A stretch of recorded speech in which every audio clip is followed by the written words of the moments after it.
నమస్కారం. ఈరోజు మనం కొత్త ప్రభుత్వం ఏర్పడిన తర్వాత సూపర్ 6లో భాగంగా మొదటి హామీని నెరవేర్చినటువంటి కొత్త సర్కారు వైఎస్ఆర్ పెన్షన్ కానుక పథకాన్ని ఎన్టీఆర్ భరోసా పెన్షన్ పథకం కింద అయితే మార్చడం జరిగింది. సో ఈ పథకంలో మనకి పెన్షన్ పెంపుదల ఏ విధంగా ఉన్నాయో చూద్దాం. అంతకంటే ముందుగా ఈ పథకానికి ఏదైతే ఇంతకుముందు 3,000 రూపాయలు తీసుకుంటున్నారో వారందరికి కూడాను ఏప్రిల్ 2024 నుంచి జూన్ 2024 వరకు కూడా ఇచ్చిన హామీ మేరకు పెంచిన మొత్తము ప్రతి నెలకి 1000 చొప్పున 3 నెలలకు కలిపి 3,000 ప్లస్ జూలై నెలలో ఇవ్వబడుతున్నటువంటి 4,000 కలిపి జూలై నెలలో అయితే 7,000 ఇవ్వడం జరుగుతుంది. ఆ తర్వాత ఆగస్టు నుంచి 4,000 రూపాయలు వారు ఇక్కడ నుంచి యథావిధిగా అయితే పెన్షన్ తీసుకోవడం జరుగుతుంది. అలాగే మిగిలిన కొన్ని పెన్షన్స్ని కూడా భారీగా పెంచడం జరిగింది. వికలాంగుల పెన్షన్లు కానీ డయాలసిస్ పెన్షన్స్ కానీ వారికి కూడా పెంపుదలను అనుసరించి జూలై నెలలో బట్వాడా చేస్తారని అయితే అనుకుంటున్నాం. అయితే ఇక్కడ గమనించవలసిన విషయం ఏంటంటే కొత్తగా పెంచినటువంటి పెన్షన్ల గురించి మాత్రమే ఇప్పుడు మనకు సమాచారం ఉంది.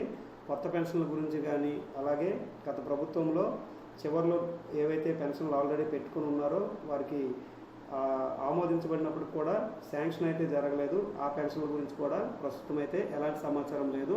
ఒకవేళ ఏదైనా సమాచారం ఉన్నట్లయితే మన ఛానల్లో అప్డేట్ చేస్తాను. సో ఇక మనం పెన్షన్లు ఏ రకంగా పెరిగాయో చూసుకుందాం.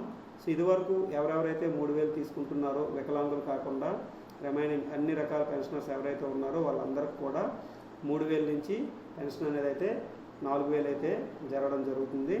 అలాగే వికలాంగుల పెన్షన్లు 3,000 నుంచి 6,000 రూపాయలకు పెంచడం జరిగింది. అంటే జూలై నెలలో వారికి 6,000 రూపాయలు పెన్షన్తో పాటు మరి ఏప్రిల్ నుంచి జూన్ నెల వరకు ఉన్నటువంటి ఏరియర్స్ని కూడా ఇస్తారని అయితే ఆశిస్తున్నాము. దాంతోపాటు లెపర్స్ ఏవైతే కుష్టి వ్యాధిగ్రస్తులు ఉన్నారో ఈ కుష్టి వ్యాధిగ్రస్తులు కూడా ఇంతకుముందు 3,000 రూపాయలు ఇచ్చేవారు, వారికి కూడా 6,000 రూపాయలు అయితే చేయడం జరిగింది.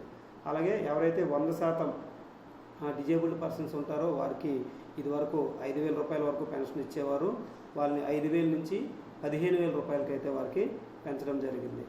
అలాగే పెరాలసిస్ స్ట్రోక్ వచ్చి ఎవరైతే వీల్ చైర్కి కానీ లేదా బెడ్ రెడ్ని అయిపోయి ఉన్నారో వాళ్ళకి కూడా ఇదివరకు 5,000 రూపాయలు ఉండేది, ఇప్పుడు 5,000 రూపాయలు కాస్త 15,000 రూపాయల వరకు పెంచడం జరిగింది.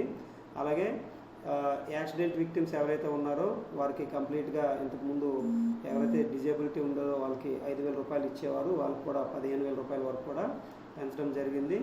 అలాగే కిడ్నీ పేషెంట్స్ మరియు తలసేమియా పేషెంట్స్కి ఇంతకుముందు 5,000 రూపాయలు ఉన్న పెన్షన్స్ అన్నీ కూడా 10,000 రూపాయలుగా చేయడం జరిగింది. కేటగిరీస్ కూడా ఇక్కడ క్లియర్గా ఇచ్చారు, ఒకసారి స్క్రీన్ షాట్ చూసి మీరు అవి తెలుసుకోవచ్చు. అలాగే కొన్ని పెన్షన్స్లో అయితే ఎలాంటి మార్పులు అయితే తీసుకురాలేదు. ఆ పెన్షన్స్ కూడా ఇంతకుముందు ఏదైతే పాత పెన్షన్స్ వచ్చాయో వారికి మాత్రం ఎలాంటి పెంపుదల లేదు, అవి కూడా మనకి ఇక్కడ ఇవ్వడం జరిగింది. మొత్తంగా ఈ 28 రకాల పెన్షన్లు కూడాను మనకి రాష్ట్ర ప్రభుత్వం అయితే భారీగా మార్పులు తీసుకొచ్చి భారీ పెరుగుదలను అయితే ఇవ్వడం జరిగింది. సో ఇది ఫ్రెండ్స్ ఈ రకంగా మనకి పెన్షన్ పెంపుదల అయితే జరగడం జరిగింది. Thank you for watching.